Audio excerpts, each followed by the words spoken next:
Hello and welcome everybody to Prayog IAS. मेरा नाम है वीर प्रताप सिंह एंड आज के इस नए सेशन में हम और भी बहुत सारे इंपॉर्टेंट चीजें डिस्कस करेंगे in association with history means PYQ discussion series. साथियों, हमारे सीरीज से जुड़े रहने के लिए और हमारे सीरीज का जो इंफॉर्मेशन है उसे टाइमली अपडेट रहने के लिए और जो भी प्रीवियसली हमने कंडक्ट किया है उसको एक्सेस करने के लिए लिस्ट में आप हमारे टेलीग्राम चैनल पे वो सारा कंटेंट आपको मिल जाएगा। यहाँ पर स्क्रीन पर दिए गए बारकोड को आप स्कैन करके आप जुड़े और स्प्रेड द वर्ड ताकि और भी ज्यादा एस्पिरेंट्स हमारे इस कम्युनिटी के अंदर जुड़े। तो आइए साथियों, today we'll just talk on directly on the question कि क्या बोला जा रहा है 2014 के इस पर्टिकुलर सवाल के अंदर। तो बोला क्या गया था कि Takshashila university was one of the oldest universities of the world with which were associated a number of renowned learned personalities of different disciplines. Its strategic location caused its fame to flourish, but unlike Nalanda, it is not considered as a university in modern sense. Discuss. अब साथियों, यहाँ पर जब टेलवर्ड discuss दिया गया है तो बोला क्या जा रहा है कि भाई ये एक स्टेटमेंट है। ठीक है, ये एक स्टेटमेंट है जिसको इन्होंने बोला है कि भाई आप इसको डाइसेक्ट करो, मतलब इसको डिवाइड करो एंड हर एक वो डाइसेक्शन का आप अपने पॉइंट्स में ये चीज बताओ कि क्या वो स्टेटमेंट असल मायने में सही है कि नहीं है, और अगर वो सही है तो क्यों सही है, और अगर वो नहीं है तो क्यों नहीं सही है। ठीक है, सो ये चीज आपसे पूछा जा रहा है। अब ये टेलवर्ड के बाद अगर हम ये क्वेश्चन को ही डिवाइड करें तो एक्चुअल में इस क्वेश्चन का एसेंस क्या है, यूपीएससी आपसे क्या डिमांड कर रही है, क्योंकि बहुत सारे एस्पिरेंट्स के यही वाले क्वेश्चंस मैंने चेक किए थे एंड उनके इन्हीं क्वेश्चंस के अंदर उनको मैंने नंबर्स बहुत ज्यादा कम दिए। Now why is that? Because उन्होंने एक्चुअल में यूपीएससी के इस एसेंस को समझ ही नहीं पाए वो, and they just road one part of the question. तो अगर हम सवाल को डिवाइड करें तो बोला क्या जा रहा है, Takshashila university was one of the oldest universities. ठीक है, इसके साथ जुड़े हुए थे बहुत सारे रेनाउंड लर्निंग पर्सनालिटीज जो कि बहुत अलग अलग डिसिप्लिन के थे। ना बहुत एस्पिरेंट्स जो है ना साथियों, वो यहाँ से लेके ये डिसिप्लिन तक का ये जो पूरा स्टेटमेंट है इसको गुल्ली मार देते हैं। वो बोलते हैं कि यूपीएससी ने इसे फिजूल के लिए लिखा है, मतलब टाइम पास है, फर्जी, यूपीएससी फर्जी है, ऐसा बोल रहे हैं। अब इसमें क्या होता है कि यूपीएससी जो भी स्टेटमेंट आपको देता है इट इज ऑलवेज इंपॉर्टेंट। हर एक स्टेटमेंट का एक इंपॉर्टेंस होता है। तो यूपीएससी ने ये स्टेटमेंट दिया है, मतलब हमें इसके ऊपर भी कुछ ना कुछ तो लिखना है। We will have to write something. अब वो समथिंग में क्या हो जाएगा, हमें एक आधा दो पॉइंट ओल्ड यूनिवर्सिटी के बारे में लिखना है और एग्जाम्पल्स के अंदर हमें रेनाउंड लर्नड पर्सनालिटीज, जो भी पर्सनालिटीज तक्षशिला से जुड़े हुए थे और कौन से डिसिप्लिन मतलब सब्जेक्ट्स तक्षशिला के अंदर थे, इसके बारे में थोड़ा बहुत हमें लिखना पड़ेगा आंसर के अंदर। ठीक है, नाउ ये तो आपका इनडायरेक्ट डिमांड है जिसके बारे में आपको थोड़े बहुत पॉइंट्स आप बस वैलिडेशन या डेटा या एग्जांपल्स के माध्यम से अपने आंसर में ला सकते हैं। बट यूपीएससी मेजरली आपसे सवाल पूछ क्या रहा है, मतलब डायरेक्ट डिमांड यूपीएससी का क्या है? It is going to be कि बिकॉज बिकॉज तक्षशिला यूनिवर्सिटी एक स्ट्रैटेजिक लोकेशन पे लोकेटेड था, उसकी वजह से उसका जो नाम है वो बहुत ज्यादा प्रचलित हुआ, बहुत ज्यादा आगे बढ़ा। एक तो स्टेटमेंट ये हो गया, ठीक है, कि उसके लोकेशन की वजह से वो बहुत ज्यादा फेमस हुआ। लेकिन दूसरे स्टेटमेंट में बोला जा रहा है लेकिन वो नालंदा के जैसे एक मॉडर्न यूनिवर्सिटी नहीं था। तो मतलब डायरेक्ट डिमांड में ये पहला स्टेटमेंट है एंड मॉडर्न यूनिवर्सिटी का सेकंड स्टेटमेंट है। सबसे पहले अगर हम स्ट्रक्चर की बात करें साथियों, तो स्ट्रक्चर में क्या हो जाएगा कि स्ट्रक्चर के अंदर यहाँ पर क्या आता है कि आप इसको देखें। सबसे पहले हमें इंट्रोडक्शन लिखना है। अब इंट्रोडक्शन के अंदर मैंने आपको हमेशा से बताया है कि भाई इंट्रोडक्शन के अंदर क्या लिखना होता है, एसेंस के बारे में लिखना होता है। अब एसेंस यूपीएससी का क्या है, मतलब मेजरली यूपीएससी फोकस किसके ऊपर कर रहा है, Takshashila university. And Takshashila university के अलावा यहाँ पर यूपीएससी ने रिनाउंड स्कॉलर्स की ऑलरेडी बात कर ली है, पर्सनालिटीज और डिसिप्लिन। तो आप क्या करें, आप तक्षशिला यूनिवर्सिटी के बारे में या तो आप कोई डेटा दे दें, ठीक है, बट उसके अंदर नालंदा भी होना चाहिए क्योंकि नालंदा का भी नाम दिया गया है। बहुत सारे एस्पिरेंट्स जब भी मैं पेपर करेक्ट करता था तो उन्होंने ये सारी चीजें लिखी है कि Takshashila university it is one of the oldest universities, India has been a land of universities, जहां पर तक्षशिला, उडांतापुरी, सामरूपे, ठीक है, देन नालंदा, देन विक्रमशिला, ये बहुत सारी यूनिवर्सिटीज है। भाई ये इतना बड़ा ज्ञान देने का क्या मतलब है? ठीक है, विक्रमशिला, उड़ानतापुरी, इन सब की तो बात ही नहीं करी है यूपीएससी ने। आपको डायरेक्टली क्या लिखना है भाई, तक्षशिला के ऊपर ज्यादा इंपॉर्टेंस होना चाहिए इंट्रोडक्शन में, नियरली 75% का। एंड नालंदा के बारे में आप 10 to 20% लिख लो। ठीक है, अब तक्षशिला के बारे में आप क्या लिख सकते हो, या तो आप फैक्ट लिख सकते हो, या तो अब वो फैक्ट के अंदर क्या रहेगा कि भाई वहां के स्टूडेंट्स के बारे में आप लिख सकते हो। देन इसके अलावा आप लिख सकते हो कि वहां पर कौन से डिसिप्लिन थे। ऑल राइट, देन या तो फिर आप लिख सकते हो कि वहां पर जो पर्सनालिटीज थे आप उनके बारे में लिख सकते हो। ठीक है, तो ये सब चीजें फैक्ट्स के ऊपर आप यहाँ पर लिखा जा सकता है। अब जैसे कि एक फैक्ट यहाँ पर क्या होता है, तक्षशिला का बहुत ही फेमस फैक्ट है कि तक्षशिला के अंदर एक जो भी स्टूडेंट होता था वो generally at the age of 16 उसको एंट्री मिलती थी, और वो वहां पर क्या सीखता था, वेदास सीखता था और 18 आर्ट्स सीखता था। ठीक है, अब वो 18 आर्ट्स के अंदर वो क्या क्या सीख रहा था, वो आर्चरी सीख रहा था, वो हंटिंग सीख रहा था। ठीक है, archery, hunting, then elephant lore, इसके बाद law school, law, then medical knowledge and military sciences, तो वो ये सारी चीजें सीख रहा था। तो आप ये वाला फैक्ट लिख सकते हो, या तो इसके अंदर जो पर्सनालिटीज थे आप उसके फैक्ट लिख सकते हो, जैसे कि चराक हो गए, देन पानिनी हो गए, देन कौटिल्य हो गए, so all these people, then Jivaka हो गए। सो दीज पीपल, इनके बारे में लिखा जा सकता है। अब एसेंस हम कर रहे हैं ना, क्योंकि इन्होंने डिसिप्लिन की भी बात करी है क्वेश्चन में एंड पर्सनालिटीज की भी बात करी है, तो कहीं ना कहीं ये फैक्ट से हम क्या करेंगे, हम डायरेक्टली क्वेश्चन के एसेंस को हिट करेंगे। तो बेसिकली क्वेश्चन के इंट्रोडक्शन ऐसा होना चाहिए। देन हमेशा मैंने आपको बताया कि इंट्रोडक्शन और मेन बॉडी के बीच में आप क्या लिखें, एक कनेक्टिंग कुछ तो भी चीज लिखें। अब आइदर वो कनेक्टिंग पैराग्राफ हो सकता है, या तो आप माइक्रो डायग्राम बना सकते हैं। अब वो माइक्रो डायग्राम क्या होना चाहिए, इनडायरेक्ट चीजों के ऊपर होना चाहिए, जो भी इनडायरेक्ट डिमांड रहेगा यूपीएससी का। तो अब इनडायरेक्ट यहाँ पर क्या है, तक्षशिला और नालंदा की बात कर रहे हैं, तो आप मैप बना सकते हो तक्षशिला और नालंदा का, जहां पर आप उसको नेम कर सकते हो। That is one another thing. And then finally जब आप बॉडी के बारे में लिखे, तो बॉडी में क्या है, डायरेक्टली क्या आपसे पूछा गया है, बॉडी के अंदर आपसे डायरेक्टली ये चीज पूछा गया है बॉडी में कि भाई नालंदा का, नालंदा के सबसे पहले तो स्ट्रैटेजिक लोकेशन के बारे में बात करना है, एंड सेकेंडली नालंदा क्यों, सेकेंडली ये लिखना है कि क्यों तक्षशिला एक मॉडर्न यूनिवर्सिटी नहीं है। इसके ऊपर बहुत सारे पॉइंट्स बनेंगे, मैं उसके बारे में आपको अभी बताऊंगा। यहाँ पर क्या होगा कि सबसे पहले ये देखो साथियों, ये मैप है, इसको आप एग्जामिनेशन के अंदर बना सकते हो। इंट्रोडक्शन के बारे में ऑलरेडी मैंने बता दिया, तो इंट्रोडक्शन मैं आपको नहीं बताऊंगा। ठीक है, आपको इंट्रोडक्शन लिखना है।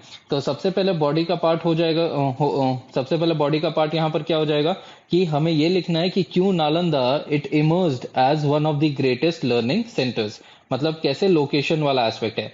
तो सबसे पहले लोकेशन, लोकेशन में क्या है कि हमें ये पता है कि भाई जो तक्षशिला है, सॉरी वो तक्षशिला था, ठीक है, जो जैसे वो तक्षशिला है 23 नंबर पे अगर आप देखेंगे, तो तक्षशिला जो है वो कैसे क्रॉस रोड्स था between the western and the eastern world. So because of that क्या हो गया कि वेस्ट के भी लोग यहाँ पर अपने बच्चों को डालते थे एंड ईस्ट के भी लोग यहाँ पर अपने बच्चों को डालते थे। So that is one another thing. Secondly यहाँ पर ये था कि बहुत नंबर ऑफ इन्फ्लुएंशियल पर्सनालिटीज थे, मतलब रिनाउंड स्कॉलर्स थे, जैसे कि अब यहाँ पर आप नाम लिख सकते हो, चराक हो गए, ठीक है, देन पाणिनि हो गए, देन चाणक्य हो गए, देन जीवाका हो गए। So all these people they because ये इन्फ्लुएंशियल पर्सनालिटीज यहाँ पर पढ़े थे, तो बाकी के लोग भी ये सोचते थे कि भाई हमारे भी बच्चे यहीं पर पढ़ने चाहिए।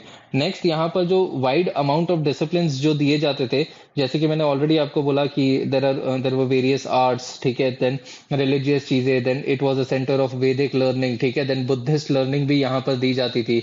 ऑलराइट, देन जो तक्षशिला यूनिवर्सिटी था ये ओल्ड बहुत ज्यादा था, दैट इज बहुत सारे लोग इसको, बहुत सारे बुद्धिस्ट टेक्स्ट इसको 5th सेंचुरी बीसी के तहत ये लोग डेट करते हैं। ठीक है, सो ये वाला एस्पेक्ट। अपार्ट फ्रॉम दैट जब हम लोकेशन की बात करें, तो तक्षशिला का जो लोकेशन है, ठीक है, it was geographically suitable. Why was it geographically suitable, because बहुत सारे डिसिप्लिन जो है दैट विच इंक्लूडेड फॉरेस्ट, जैसे कि मेडिकल हो गया, ठीक है, वॉरफेयर हो गया, एलिफेंट फाइटिंग हो गया, मिलिट्री टैक्टिक्स हो गए, ये कहीं ना कहीं वो because of the geographical environment वो कहीं ना कहीं उचित रहता था उस यूनिवर्सिटी के लिए। That is why people use to send their students there. जैसे कि बहुत सारे पेरेंट्स आज के टाइम में बच्चों को पंचगनी भेजते हैं because of the hill station and all दो चीजें, बट लोकली भी भेज सकते थे, बट वो क्यों भेजते हैं वहां पर हिल स्टेशन वगैरह के ऊपर, बिकॉज कुछ और वहां पर because of the geographical climate and all वो सारा इंपॉर्टेंस में होता है। So that is one another thing. Apart from that food, ठीक है, जियोग्राफी लोकेशन की वजह से इनको फूड की भी इतनी कमी नहीं होती थी। ठीक है, वाई? बिकॉज नेचुरल नेचुरल चीजें वहां पर बहुत ज्यादा थी। फॉरेस्ट, रिवर्स हो गए।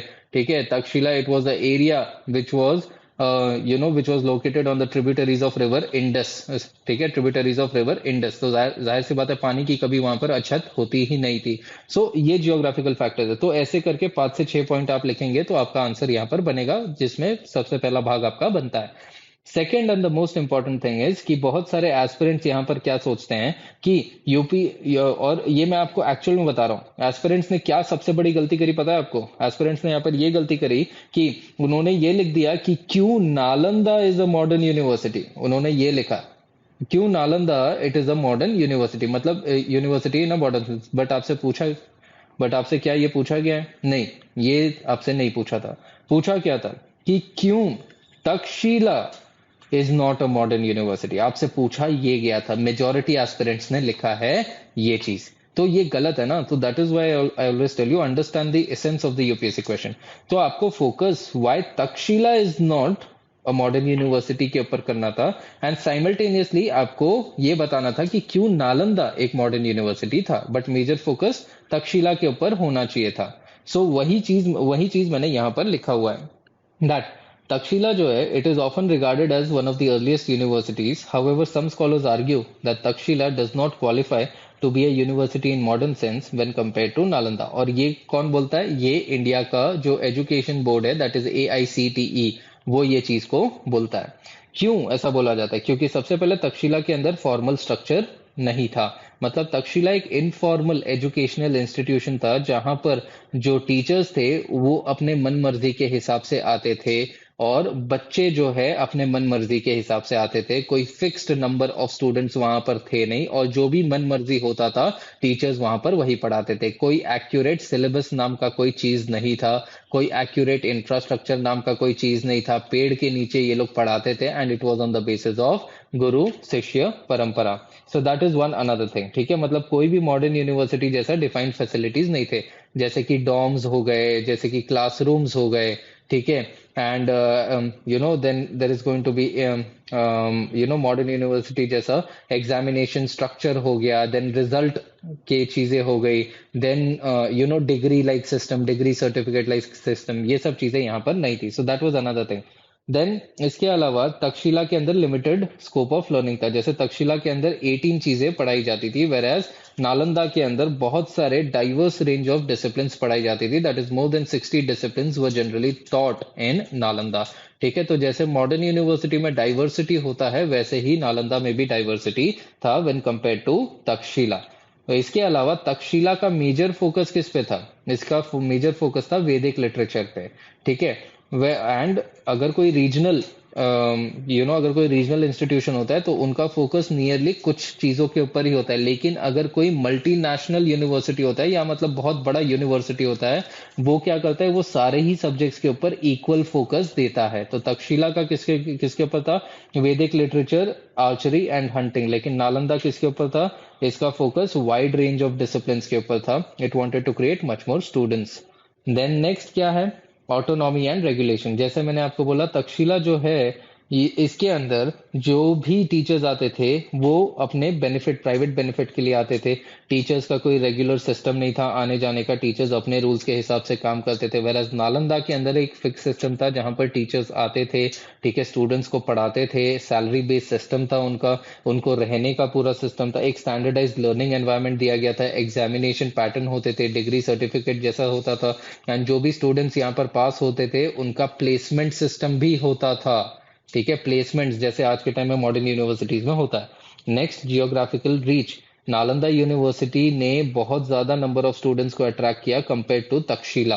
ठीक है, जहां पर चाइना, कोरिया, सेंट्रल एशिया से बहुत ज्यादा बच्चे आते थे। अब यहाँ पर एग्जाम्पल में आप लिख सकते हैं फा हाइन हो गए, देन हियोन सांग हो गए। ये दोनों भी पर्सनालिटीज जो थे बुद्धिस्ट लर्निंग के लिए आए थे। लेकिन इसमें से जो थे हियून सांग, he stayed he stayed and study he stayed and studied at Nalanda for nearly 5 years। ठीक है, देन इंफ्रास्ट्रक्चरल फैसिलिटीज की हमने ऑलरेडी बात कर ली है कि कैसे तक्षशिला के अंदर ज्यादा थे एंड इसके अंदर कम था। Okay. And then finally financial support, एक मॉडर्न यूनिवर्सिटी को रन करने के लिए क्या चाहिए? Financial support. तक्षशिला का कोई फाइनेंशियल सपोर्ट नहीं था and it was like a private Endeavour, लेकिन नालंदा के अंदर क्या हुआ? 100 विलेजेस उसको दिए गए ताकि वो खुद के ऑटोनॉमी और खुद के सस्टेनेबिलिटी का ध्यान रख सके। सो यहाँ पर हमने क्या किया? हमने बेसिकली ये देखा कि क्यों Takshila is not a modern university and Nalanda is a modern university. So this is how हमारा क्वेश्चन का मेन डिमांड फुलफिल होता है। एंड देन फाइनली हम कंक्लूजन पे आएंगे, जहां पर हम क्या बताने की कोशिश करेंगे? हम यही बताने की कोशिश करेंगे कि भाई ठीक है, तुम अगर ये चीज समझ रहे हो कि तक्षशिला नहीं है मॉडर्न यूनिवर्सिटी, तो वो एक हिस्टोरियन का पर्सपेक्टिव है, ठीक है। बट ऐसा नहीं है कि हम पूरी तरीके से तक्षशिला को नजरअंदाज कर देंगे, नहीं, तक्षशिला था पहले, उसी के बेसिस पे आगे आने वाले इंस्टीट्यूशंस भी बने, क्योंकि तक्षशिला ने एक एग्जाम्पल सेट किया for an educational institution to be there, उसी के बेसिस पे अगले इंस्टीट्यूशंस बने। सो वही चीज कंक्लूजन के अंदर भी मैंने बोली है कि while Takshashila holds its historical significance as an ancient center of learning, it does not align with the modern definitions of a university when compared to Nalanda। और यहाँ पर आप एक स्टेटमेंट लिख सकते हो, as per some historians और as per some personalities। ये स्टेटमेंट आप लिखें, यहाँ पर मैंने लिखा नहीं है, बट ये स्टेटमेंट आप लिखें, as per some personalities। सारे लोग ये चीज नहीं सोचते थे। क्यों? क्योंकि नालंदा स्ट्रक्चर्ड सिस्टम और ये सब चीजें कहीं ना कहीं नालंदा को वो चीज, मतलब नालंदा को मॉडर्न यूनिवर्सिटी के अंदर बनाती है। However Takshashila strategic location and historical importance enabled it to thrive as a hub of trade and politics and education। ठीक है, मतलब यहाँ पर कहीं ना कहीं पॉजिटिविटी में ही लिखा है मैंने दोनों भी जगहों का, Nalanda as well as Takshashila. And Takshashila का इंपॉर्टेंस को मैंने रिड्यूस नहीं होने दिया, बट तक्षशिला का इंपॉर्टेंस था, ठीक है, which aligns with somewhat with the statement, ठीक है, that is somewhat with the question. पूरी तरीके से नेगेटिव में नहीं जाना है यहाँ पर। So with this I and this particular session. अगर आपके कोई भी डाउट्स हैं या इंट्रोडक्शन आपको ऑफ एक एग्जांपल इंट्रोडक्शन लिख के कमेंट में लिखना है, so do go ahead with it, हम उसे चेक करेंगे and then we will revert back. If you are liking the sessions, आप do like, share and subscribe, and also आप हमारे टेलीग्राम चैनल से जुड़े to stay updated and spread the word guys. Stay safe, stay healthy and study well. Thank you for watching Prayog IAS।